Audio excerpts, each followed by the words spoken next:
কুমারকে দেখি না, তাকে একদিন না দেখলে আমার যে ভালো লাগে না। একা একা আর কতদিন এভাবে আমি বসে থাকবো?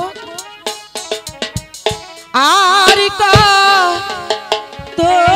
কাল রাখবো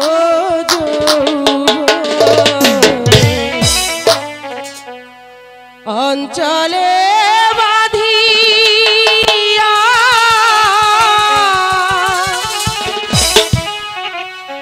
আসবে